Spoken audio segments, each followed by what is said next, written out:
Hi everyone, I have my wise owl hat on because I'm having a wise moment, shall we say. A lot of things have been on the news, especially in England, regarding diabetes. 40% of the population is now diabetic. I've been going on about this for a long time. My nan had diabetes, and there's something that I thought I nearly had due to diet and lots of other things I solved.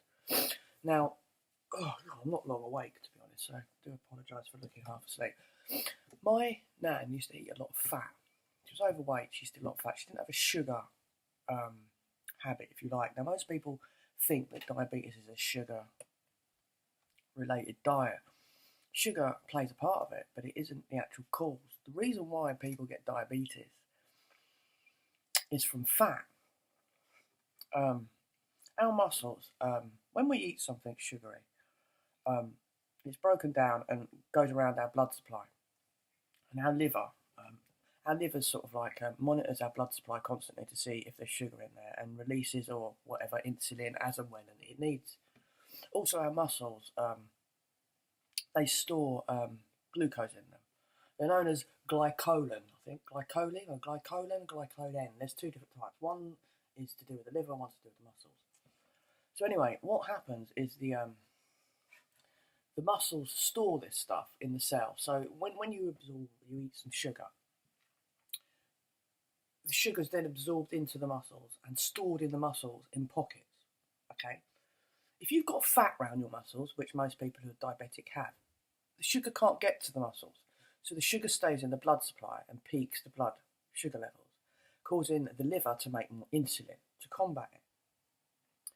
The people like this also feel lethargic and feel like they can't do anything because the muscles have got no energy in there.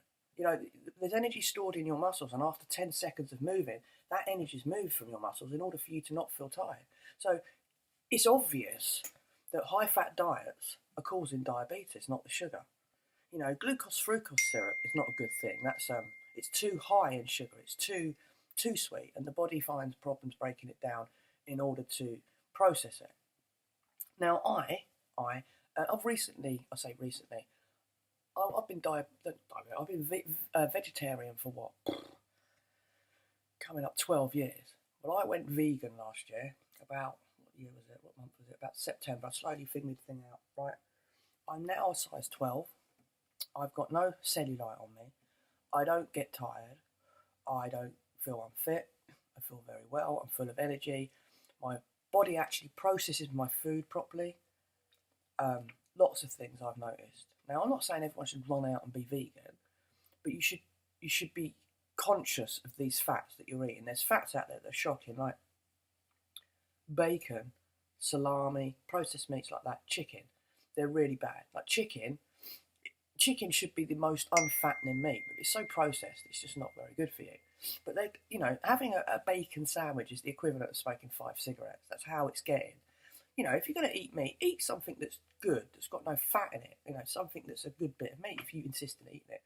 But it's the fats, it's the bad fats that are causing the problem. I gave up all dairy, right? Because that was the last part of the stretch I had to do to become vegan, is give up the dairy. I gave up the dairy. I lost 1 stone and about 4 pounds in 6 weeks.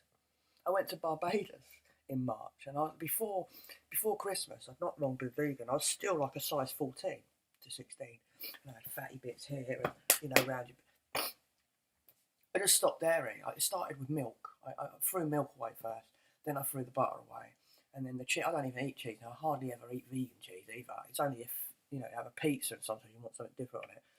But it's plastic. I'm not interested in plastic cheese, and it's obvious that this stuff clogs you up. It completely clogs you up. It's not a good look. We're not supposed to eat dairy from a cow. If you're going to eat dairy, the closest dairy you should be eating is gorilla. We used nanny goats were used in the war to feed the fucking children because everyone was out fighting a war. Because nanny goat milk is less fatty. If you're going to use milk, at least move to goat's milk. But also plaque in your brain. Now my nan had diabetes and then got dementia. Now dementia is caused by plaque in your little brain, little blood cells, vessels. Well, that plaque's formed from eating fatty, bad foods.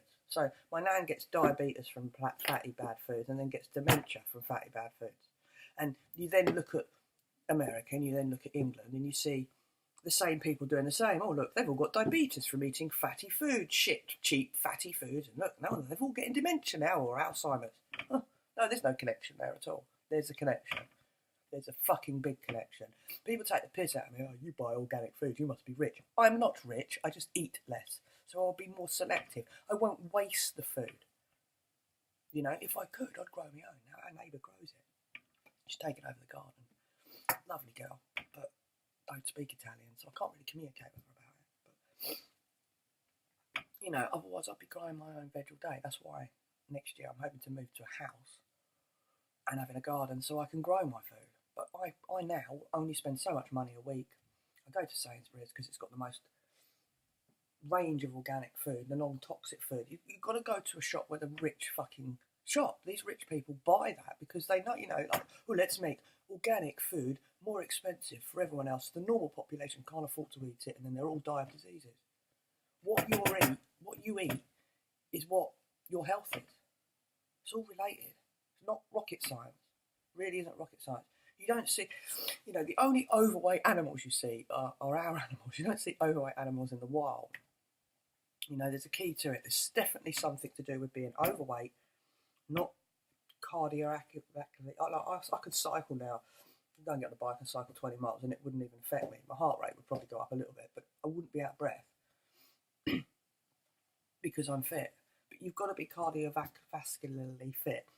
Not underweight, your idealish weight, and eat healthy foods. If you don't eat, if you go and eat McDonald's or hash browns every day with beans, you know, beige food, takeaways, all this shit, you're gonna have ill health. I only have to look at my parents who hardly ever eat takeaways, eat really well, don't eat a lot of dairy. Neither of them are overweight. Neither of them have particularly got any health issues. My mum's got a little bit of high blood pressure, but she drinks alcohol. And neither of them drunk enough water. I've since educated them to drink more water because that generation never drunk more water. You only drank water with your meal. You didn't drink water through the day. People don't realise that you're constantly flushing out all the shit. You know, like if I eat too much sugar, if I drink 2 pints of water, my body will flush all the sugar out of my way. It's a way to get rid of the sugar so your body doesn't have to deal with it if you've eaten too much. You know, if you eat something really, really sweet, you instantly go, oh, God, I could do with a drink. It's your body telling you too much sugar, I can't process this. Or it's telling you the sugar's too sweet. You know, aspartame, that horrible artificial thing. You know, diet drinks are cheap in this country now. If you buy full fat, you have to pay a sugar tax. The fuck are you doing? They're killing people. That's like a death sentence. It's bad enough you're drinking soda or fizzy drinks, right? But add a death sentence. You know, if you want to drink a fizzy drink, go and buy some soda water and add some crushed blackcurrants into it, or some crushed raspberries into it, or some lemon or some lime, and then it's a fizzy drink without the fucking sugar. But what they're doing in this country is encouraging everyone to buy a diet drink. I'll go and order a vodka and coke in the pub. It'll automatically give me diet because unless I ask. That's a government-enforced fucking thing. It's going to kill people. People are so fucking stupid, to put it blunt, or don't want to listen. I can't listen to Izzy because she's stepped outside the box. Or everyone else will think I'm stupid because I've listened to her because she's a little bit of a hippie. That's why I've got the wise hat on. This is not a conspiracy or anything weird like that. This is factual things. This is what doctors are saying as well. There's a handful of doctors out there who are saying exactly this about diabetes and, you know, brain diseases and whatever else. So you either take the stuff and you run with it and do experiments. Try it. Drop out some dairy for a few weeks. I'm not saying give up meat. Drop out all your dairy for a month and come back and tell me that you don't feel better. Peace, love and light.